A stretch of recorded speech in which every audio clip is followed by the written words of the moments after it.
Hola a todas y a todos y bienvenidos a la Biblioteca. ¿Qué tal estáis? Yo soy Marta y como os he ido comentando en los últimos wrap-ups que os voy a dejar por aquí y por aquí abajo por si os apetece verlos, hoy os traigo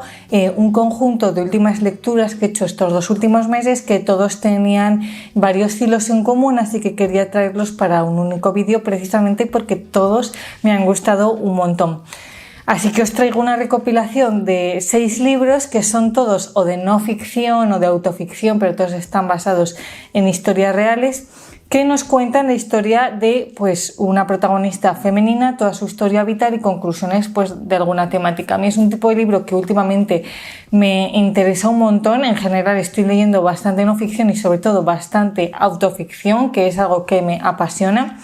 Y el protagonistas femeninas al final termina siendo un poco porque estas historias vitales, cuando son protagonistas femeninas, suelen contar cosas que me interesan más a mí y también porque puedo empatizar bastante mejor con las cosas que me están contando, no porque sean mujeres, sino por el tipo de cosas que cuentan al serlo. Así que nada, yo os digo que son 6, no los he ordenado de ninguna manera porque todos me han gustado un montón, así que están puestos aquí de forma aleatoria y de verdad quedaros hasta el final del libro porque todos merecen la pena un montón. Dejadme por comentarios qué libro de este género habéis leído este año o cuando sea que me recomendéis que lea, y también antes de empezar os recuerdo que me podéis seguir en Instagram, en Goodreads, suscribiros a este canal si os interesa el contenido y darle me gusta, que siempre ayuda un montón. El primer libro del que os quiero hablar es el de los astronautas. Este libro lo apetó un montón antes de verano. Este está además en eBiblio, narrado por la autora, que es una cosa que puede funcionar o puede no funcionar porque precisamente no son profesionales en esto, pero en este caso a mí me ha encajado bastante bien y está genial el poder escucharlo desde la voz de la autora. Es un libro de autoficción donde la autora nos va a contar algo que creo que no se ha tratado muy bien desde las otras reseñas que he visto de este libro. Lo que pone en la contraportada es que nuestra protagonista se va a encontrar una fotografía familiar cuando ella no conocía el concepto de familia y que se va a poner a investigar sobre ello. Yo cuando he visto reseñas de este libro siempre había entendido que era una protagonista que no conocía a su familia y que de repente la descubría, pero nada más lejos de la realidad. Esta es una protagonista que lo que le ocurre es que ha crecido en una familia donde los padres se divorciaron cuando ella era muy pequeña. Entonces es una familia formada por un padre que no es que esté ausente, sino que no siempre a lo largo de su vida ha sabido ser un buen padre y que vive con su amante. Y por otro lado tenemos a la madre, que es la que se ha encargado un poco de criar a esta chica y que vive con un padrastro que a la vez es un padrastro impostado, es decir, la madre la ha intentado obligar a llamarle papá y a hacer este sentimiento de pertenencia a una familia. Y cuando empieza el libro encuentra esta fotografía en la que se les ve a ella con sus padres. Entonces a ella le choca un poco y le explota la cabeza el reflexionar sobre el concepto de que en algún momento ella ha tenido una familia más funcional, más orgánica, de que su padre, su madre y ella han formado el concepto de familia, y le choca tanto esto que se pone a investigar para intentar descubrir más fotos familiares, a investigar a toda su familia sobre cómo era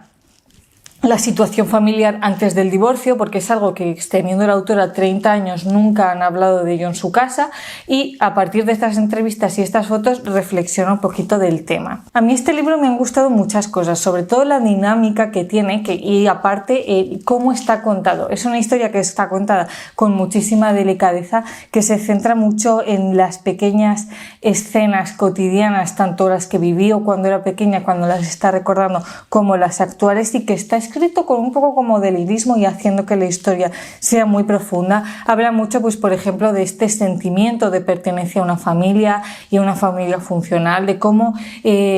son las demostraciones de amor dependiendo de quién venga, de esta infancia, de cómo la está recordando. También la trata mucho con este punto de vista infantil para intentar comparar cómo ve ella algunas situaciones con retrospectiva cuando ya las ha vivido 20 años más tarde con respecto a cómo las vivía cuando ella era pequeña. Me gusta mucho cómo trata este tema de que ella nunca había sido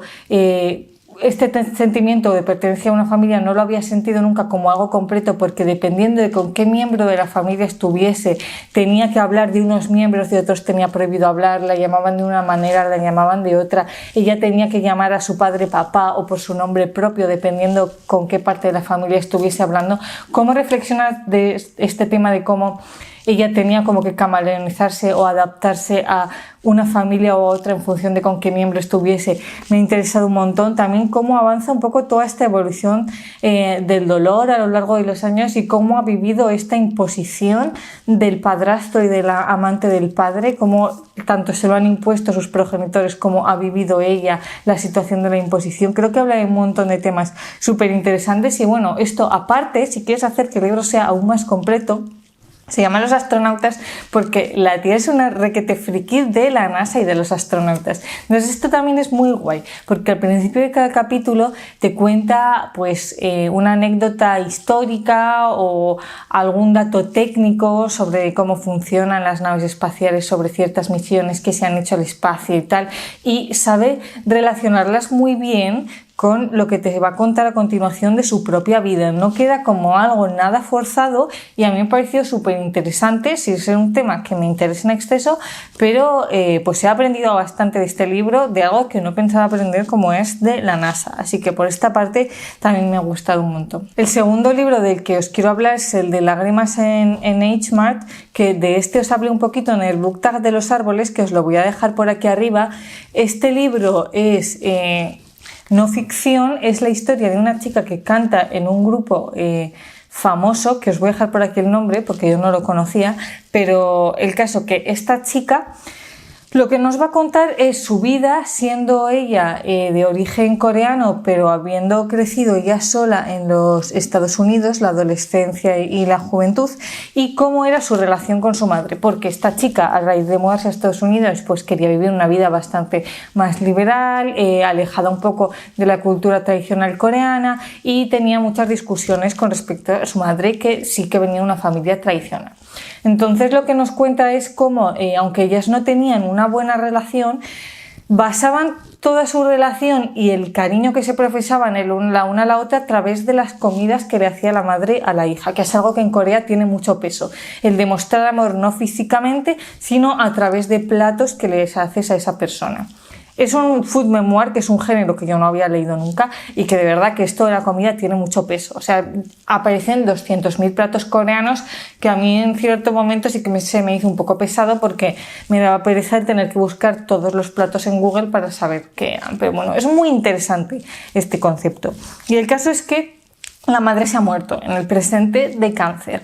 Así que nuestra protagonista no solo nos cuenta cómo fue para ella la infancia y la adolescencia viviendo en esta familia y la separación y todos los años que estuvo sin hablar con su madre, sino también el momento en el que se entera de que su madre está enferma y toma la decisión, tras mucho pensarlo, de volver a Corea, estar con su madre. Tiene que volver a reencontrarse con ella tras un montón de años para cuidarla cuando ya está terminal, y su muerte y la fase de duelo. Es un libro que a mí por lo menos me ha ido gustando muchísimo más según ha ido avanzando la historia, sobre todo porque me gustó muchísimo toda esta parte en la que tiene que volver a casa y descubre que su madre se va a morir y que se ha perdido tantos años de su vida y de que realmente no la conoce, y cómo es esta pelea con otros miembros de la familia y amistades que se creen con más derecho a estar con la madre en estos momentos porque la han estado acompañando todos los años anteriores, mientras que ella dice, pero es que yo también soy su hija, y este debate me ha gustado un montón. Y también pues cómo, a pesar de no haber compartido tantos años, acepta el paso de su muerte. Y bueno, y al final también nos cuenta temas pues de su vida como cantante y como música. Es un libro que es cierto que yo no diría que esté especialmente bien escrito y que creo que se nota bastante que la protagonista no es, ni la protagonista, que es la autora, no es escritora, que no se dedica a ello, pero que aún así se siente un libro como muy sincero, puedes empatizar mucho con algunas escenas y hace que esta empatía que cree te meta mucho en la atmósfera del libro y que no haga falta que sea un libro tan bien escrito para poder sentirlo, poder disfrutarlo, poder sentir el dolor que ella también ha perdido. Además está súper bien reflejado Corea a lo largo del libro, que es un muy buen libro si quieres iniciarte no en la literatura coreana, porque tampoco lo es, solo que ya tiene ascendencia coreana, pero en un libro ambientado en Corea, por ejemplo. El tercer libro del que os quiero hablar es el de La mala costumbre, de Alana S. Portero. Por fin me he atrevido, con el que muchos y muchas han dicho que va a ser el libro del año, y bueno, spoiler, a mí me ha gustado mucho, pero no creo que se cuele en mi top de mejores lecturas. Alana, para los que no la conozcáis, no solo es autora, sino que también es dramaturga, es periodista, y la podéis encontrar en todas las redes sociales porque hace un montón de activismo del colectivo. Y el caso es que en esta historia Alana es una mujer trans y nos cuenta cómo fue para ella vivir su infancia y su adolescencia en el barrio de San Blas, en Madrid, que era un barrio obrero en los años 80. Estas tres cosas tienen mucho peso. Obviamente la principal, la de la perspectiva trans, pero también el hecho de que es un libro bastante ochentero, que refleja también bastante muy bien la época, y también el hecho de estar en este barrio, estar en un Madrid donde por primera vez estaba floreciendo Chueca, en un Madrid donde sobre todo estos barrios más obreros estaban súper atacados por la droga. Entonces todo esto también influyó un montón en su concepción de ser una niña diferente, de no sentir que encajaba, de querer contentar a todo el mundo, y después ya en la adolescencia de este ansia de libertad y cómo pues al estar también en este barrio obrero se veía más reprimida. Es un libro que está sobre todo muy bien escrito. Hay gente que le gusta mucho esto, hay gente que no, porque es cierto que también es un libro muy lírico, muy poético, muy inocente, pero que a la vez digamos que se trata muy bien y de una manera muy respetuosa a su yo infantil y a su yo adolescente, pero a la vez no deja de ser súper sagaz y súper directa con todo, y es que es súper concisa y dice las cosas tal y como las vivió. A mí me pareció un libro muy disfrutable, la prosa me ha gustado un montón, toda la parte de aceptación con el paso de los años, de todas las referencias que ella iba tomando en su infancia, de gente que ella sentía que era parecida a ella misma. Me ha gustado un montón. El final es precioso, conmueve mucho, y sobre todo la forma de escribir, esto lo dijo Juan Naranjo en su vídeo cuando habló de él, recuerda mucho tanto a Camila Sosa Villada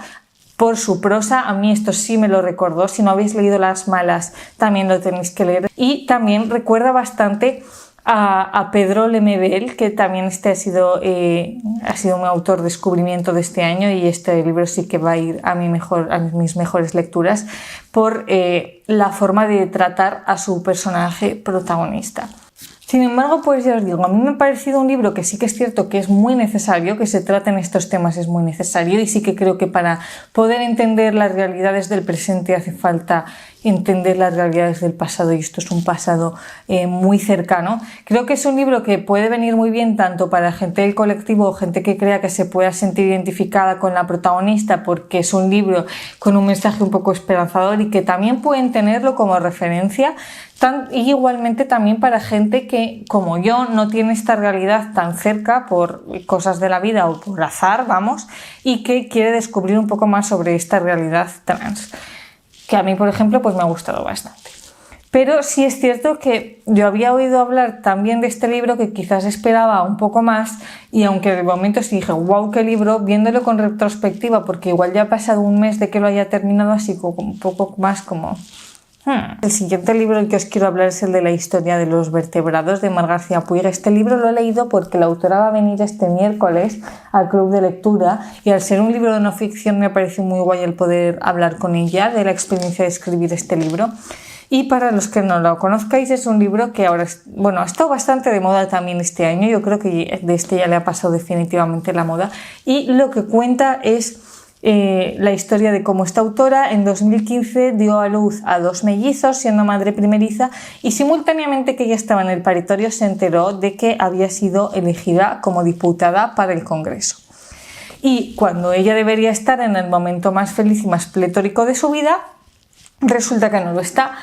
y que se viene muy abajo, tanto por el poder compaginar estas cosas, porque obviamente el ser diputada en un congreso no es un trabajo en el que te vayan a facilitar ni la baja de maternidad, ni el teletrabajo, ni nada similar, ningún tipo de facilidades para ser madre, como el hecho de que por ella sentir que estaba tan comprometida por su trabajo, no estaba siendo la mejor madre, y desarrolla nada más nacer sus hijos una especie de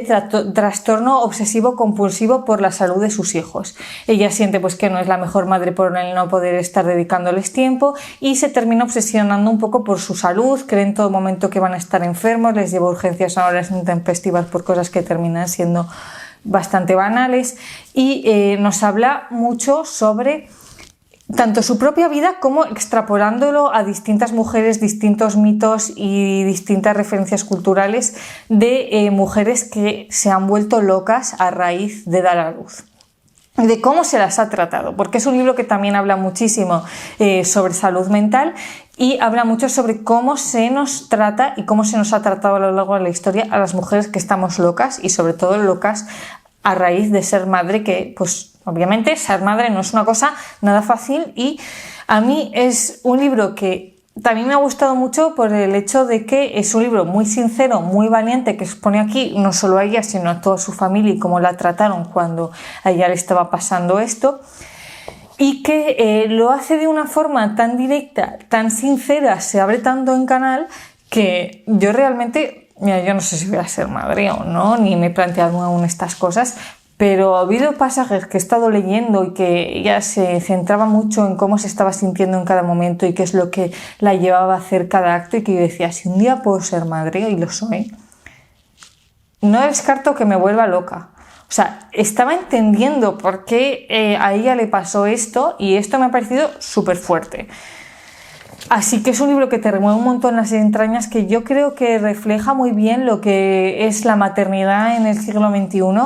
y que aunque es un libro que es cierto que no es un de lectura fácil, es muy difícil concentrarse leyendo este libro, sobre todo por la cantidad de historias externas que mete y la cantidad de pasajes, cómo cambia de una historia externa a una historia interna, que tienes que estar concentrado para leerlo, pero también es cierto que te lo hace ameno y que incluye un montón de imágenes y de cuadros de todas las mujeres y de todos los tratamientos de los que te está hablando, que así también se hace un poco más entretenido. Es cierto que no es un libro con el que haya estado de acuerdo en todo lo que ha dicho, pero también me gusta muchas veces eso, el que ella vaya contando cosas, algunas la vayas entendiendo mejor y otras pues puedas tomar tú la decisión de decir, me gusta que me hayas contado esto, pero no estoy de acuerdo con tu punto de vista.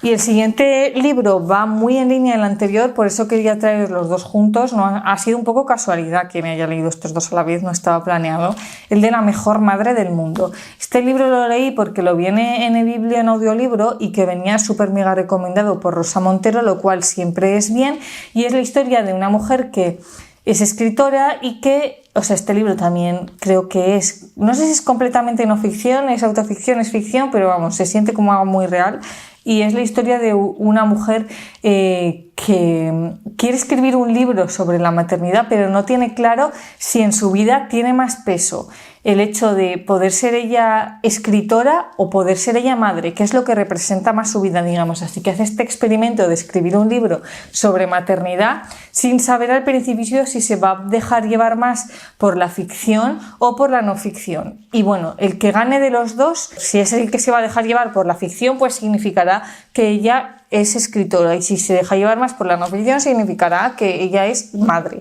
Y pues habla de un montón de temas, muchos de ellos en común con el anterior y otros pues no. Habla mucho sobre la crianza, en este caso son ya hijos que son más mayores, sobre el reparto de tareas con tu pareja, sobre el techo de cristal, sobre los permisos de maternidad, etcétera, etcétera. También tiene un millón de referencias históricas de gente que nos ha impuesto a lo largo de nuestra vida el cómo ser madre y la maternidad sin ser ellos nada de eso.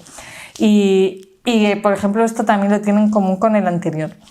Es un libro del que yo en su momento sí que considero que he aprendido bastante y me han gustado mucho algunas reflexiones, sobre todo ya os digo las que habla sobre ser madre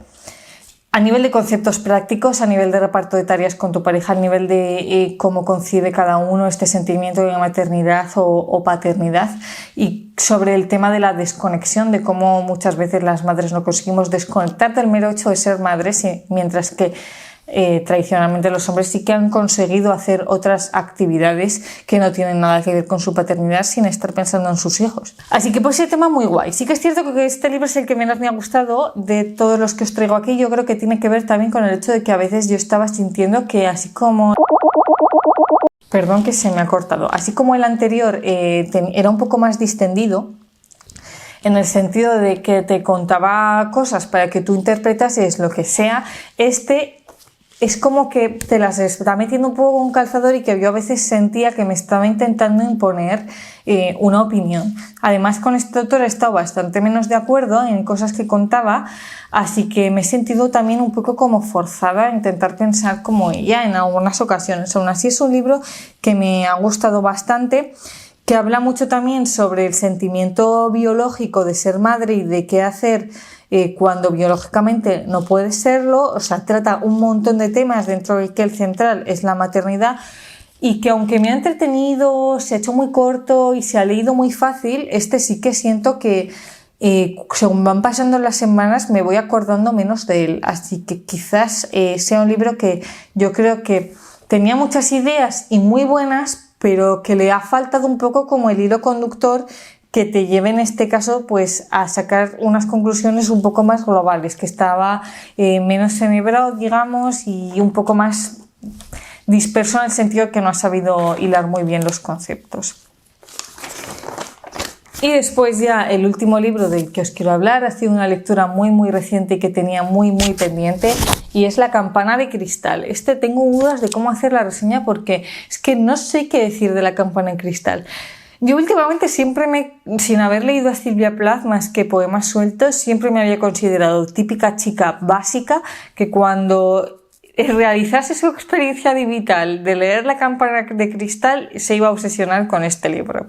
Y yo creo que llevaba tantas expectativas tan altas que lo he disfrutado un montón, pero que me esperaba algo mucho mayor. Silvia Plath siempre me ha interesado muchísimo como persona y como autora. He leído bastantes libros donde hacían referencia a su vida y obra, pero nunca había leído su obra como tal. Y este año han sacado una biografía de 1000 páginas que se llama El cometa rojo y que tenía muchas ganas de leer, pero que no estoy segura de si para leerlo he tenido que leer antes toda su bibliografía o si van a tratar más a su persona, así que por si acaso quería leer La campana de cristal antes y quizás lo relea mientras esté leyendo este libro. Sí me animo, porque no sé en qué momento me voy a animar a leer eso.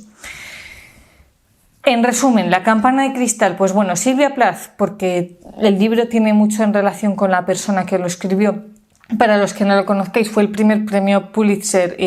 póstumo. Fue una autora que desde muy pequeña desarrolló problemas de salud mental relacionados sobre todo con la depresión y con tendencias suicidas. Siendo ya más mayor, a raíz de las tendencias suicidas, estuvo ingresada en un psiquiátrico donde le hacían terapia de electrochoque,